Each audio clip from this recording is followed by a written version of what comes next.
Itu namanya sudah fitnah pada agama Bapak dan Ibu.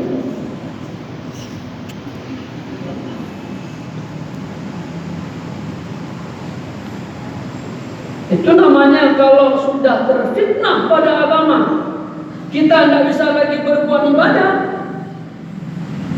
Sudah boleh, ya Allah, berikan saya sekarang. Seperti cerita dalam Rasulullah, anak Isa Kafar.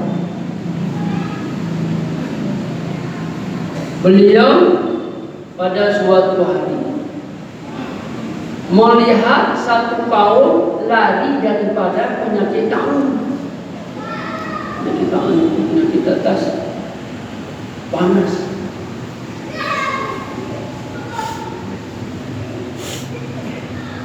Jadi waktu beliau melihat suatu kaum pada masa beliau anak Isa Kafar ini, suatu beliau melihat suatu kaum daripada penyakit taun,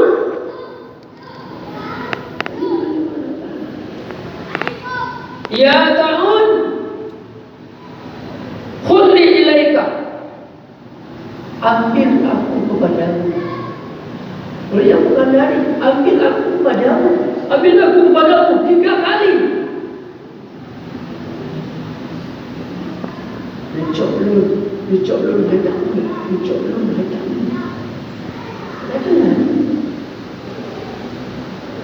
Itu waktu beliau melihat satu kaum lain pada penyakit taun. 3 kali beliau mengatakan kepada taun disuruh ambil dia.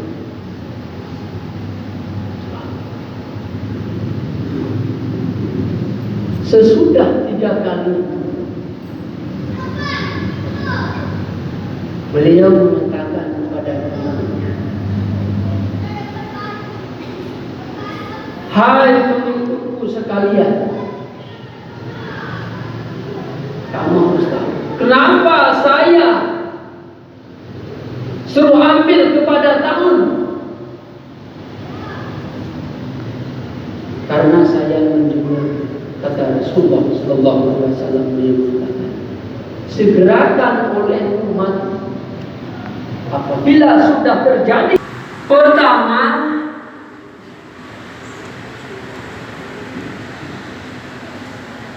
raja-raja, orang yang sumpah.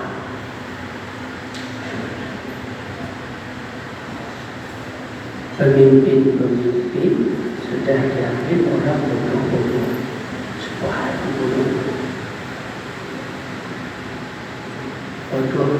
Bodoh masalah agama.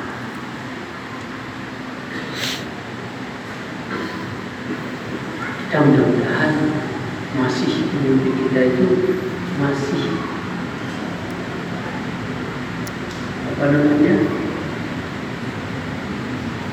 masih tahu masalah.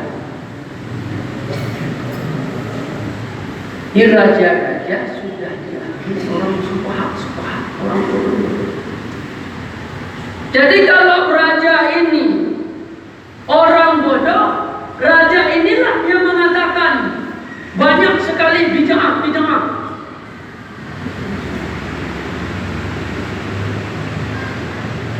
Zikir bid'ah, Ahmadiyah bid'ah, Maulid bid'ah. Jadi kalau pemimpin mengatakan dia bisa menegakkan, bisa tertutup, tidak boleh maulid, tidak boleh sama dia, tidak boleh berzikir rame-rame. Kenapa? Karena kalau pemimpin yang mengatakan dia sudah ada kekuasaan, mungkin bisa terjadi tertutup. Mana dia berpikir? Itu kalau masjid tak boleh lagi berzikir, hidayah tak boleh lagi berzikir. Kenapa? Karena dia itu pemimpin bodoh. Pemimpin bodoh itu karena ada kekuasaannya bisa tertutup. Kita yang lemah ini bagaimana? rumahnya masing-masing.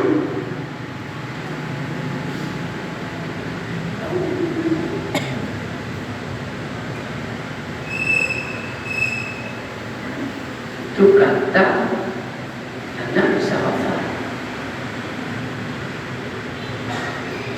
Itu kalau sudah tidak diambil Raja Allah, dari Raja bawah sampai Raja atas, lurus. Apa enggak kita berdiri? Itulah boleh. Tidak bisa bergerak lagi agama. Dua, banyak orang mengambil cukai.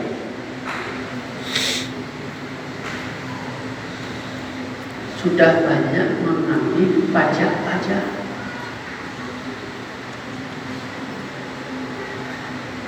Pajak tanah, pajak sawah, pajak gunung, pajak anak, pajak rumah, dan lain-lain.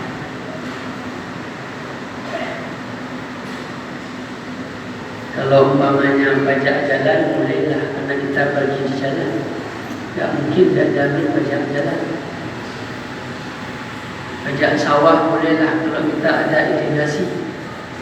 Jadi kalau kita tunggu hujan,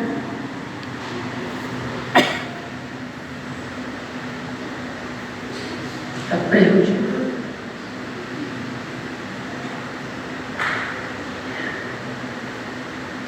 Sebenarnya pajak ini tidak tergantung kepada kita orang Islam. Sebenarnya di rukun Islam, bukan karena saya tidak tahu. Sama orang kafir itu ada persennya setiap tahun.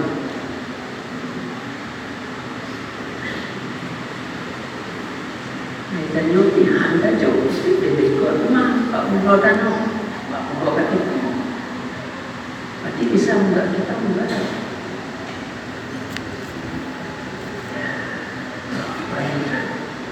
Jadi kehidupan kita bukan bertambah mudah, bertambah sempit. Itu namanya banyak cukai banyak yang macam-macam. Wah, itu dalam kita sempit. Kalau dalam sama susah dalam kehidupan. Kedua, ketiga, jual hukum. Blow.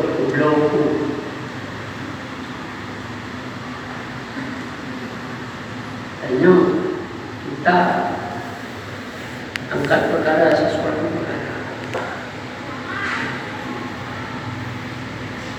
Padahal sebenarnya perkara yang kita angkat itu betul. Lantaran kita tidak ada awal, ya. Orang yang tidak betul itu ada awal, masalah.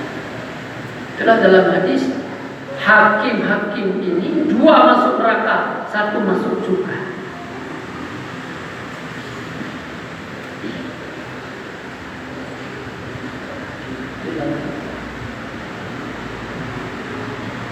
Jadi yang penting lurus, semuanya lurus.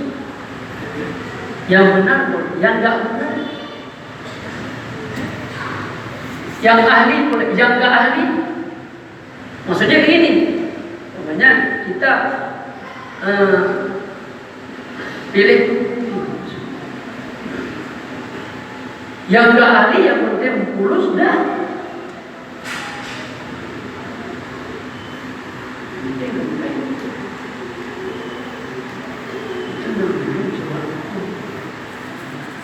Jadi hukum tidak berguna, yang berguna lurus.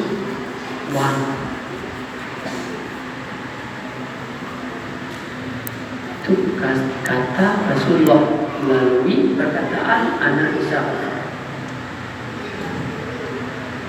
Keempat, meringan-ringankan darah. Bagaimana maksudnya meringankan dada? Di kita sepele terhadap orang lain. Kadang-kadang orang lain pun tidak salah, langsung kita tampar, langsung kita bunuh. Kadang-kadang salahnya sedikit.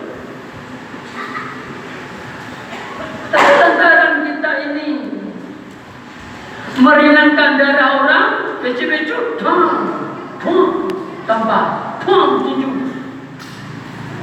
Itu namanya meringankan darah. Tidak ada harga darah orang lain.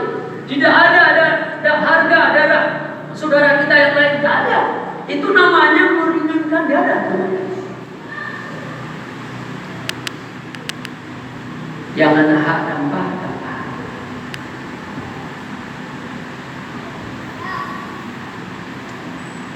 Mayang hak dong. Dari pemerintah ya. Maka hak dan pemerintah ya. Ayah kita sudah dibunuh. Berhak kita bunuh ayah. Dia kita bunuh dia yang membunuh itu kita bunuh.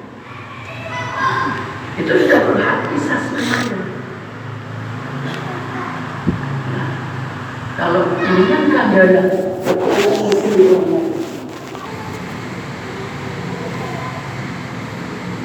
memutuskan orang lain.